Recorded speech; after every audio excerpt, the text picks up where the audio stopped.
Hey Tommy, big news today on the van front. There's a newly refreshed van in the world. And in Europe, you guys know it as the Vito. And here in America, we know it as the Metris. And in this video, what we're going to do is we're going to give you all of the changes to the Vito, including an electric version, believe it or not. Exactly, and we're going to talk about what's new and perhaps what's stayed the same. Yeah, and the thing about the Vito is, and the Metris is, it's a mid-size van, which is unusual, right? The Sprinter is a large van, and then there are, of course, smaller vans like the Transit Connect. Right.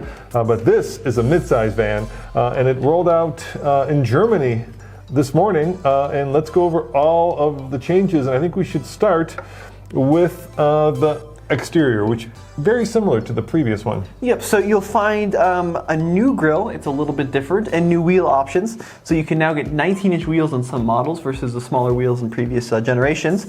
And there's also new air vents in the interior and different fabric on the seats. Yeah, not exactly, groundbreaking, fresh from the drawing board startup, but nevertheless, the Vito has been very successful in much of the world.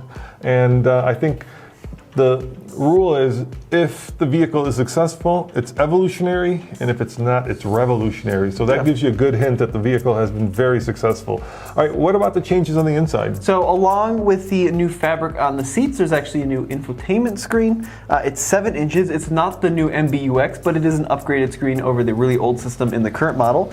Better rear view camera, and there's now a rear view camera mirror as well. So similar to what GM has been doing, you'll be able to flip a little switch and look back in your mirror and see exactly what's behind you through a little camera. But there's also new safety features. Yeah, like automatic braking, crosswind assist, which is unique to Mercedes, and adaptive cruise control. And you may be wondering, what's crosswind assist? Well, that keeps you centered in your lane with huge crosswinds. Because it's a van, there's a lot of side area for wind to hit. Especially if it's not down by the river, right? Yeah, exactly. All right. Cool feature that the Vito now has, or do you say Metris? By the way, we should clarify that we don't know if these changes are coming to the Metris. It hasn't been announced yet.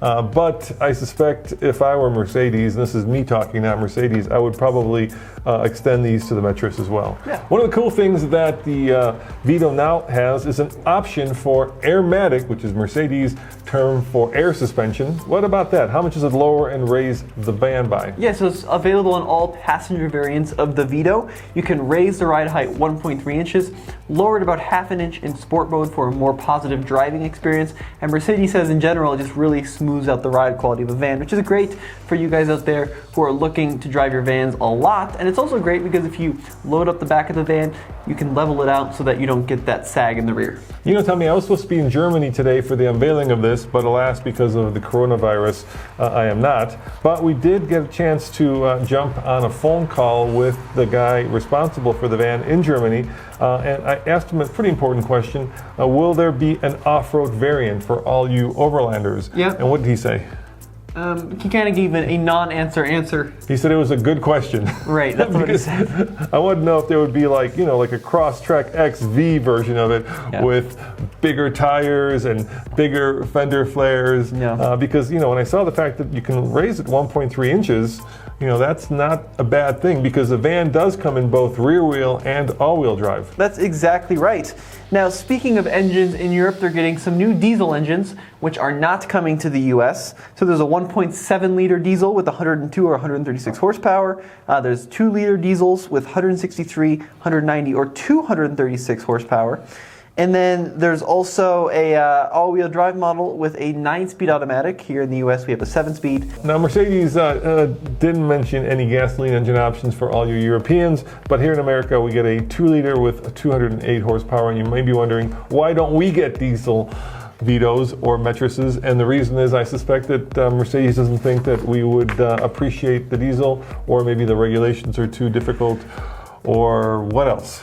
I think that's pretty much all of them. Yep. And speaking of engine options, there is, check this out, an e-Vito coming, Tommy. Yep, that's right, an electric Vito. Let's talk about that. Yeah, so it's got a 100 kilowatt hour battery pack, 90 kilowatt hours, which are usable. It has a range on the European cycle of 262 miles, 421 kilometers on a single charge. It can charge up to 110 kilowatts of DC fast charging, and it's somewhat powerful. Yeah, 204 horsepower, 267 pound-foot of torque.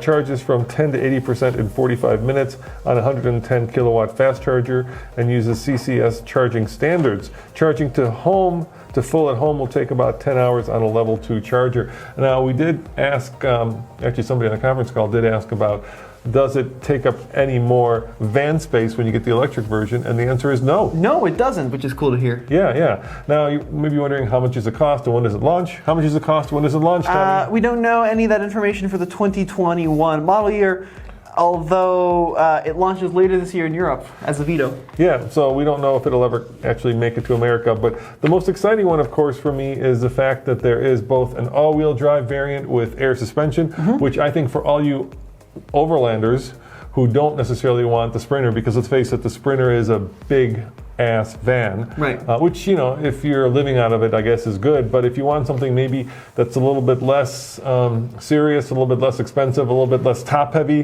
then an all-wheel drive Metris with air suspension would be pretty darn cool. And I gotta tell you, if I were, let's say, a plumber or a florist and I wanted to deliver flowers across town, an electric van would be pretty darn cool. I think it's really awesome that they're going this route. Range seems pretty good. It's got a very large battery pack comparable to something like a Model X Tesla. So we'll have to see what the EPA range is if and when it comes here to the US. But there's more, Tommy. Did you know that last week Ford also rolled out an electric van chassis at the work show in Indianapolis? Yeah, they said there's an electric Transit coming, and that is all they told us. And you know what's really amazing is that I think Mercedes is actually going to beat them to the punch. They're going to be there first with an all-electric van.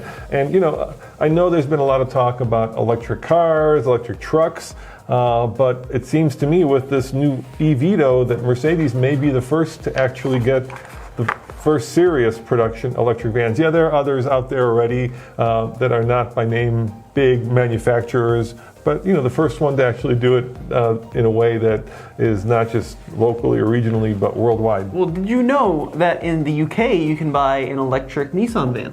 Did not know that. Yeah, for sure. So there actually are electric options outside of the US, but here in the US it's pretty limited. Only in the UK though.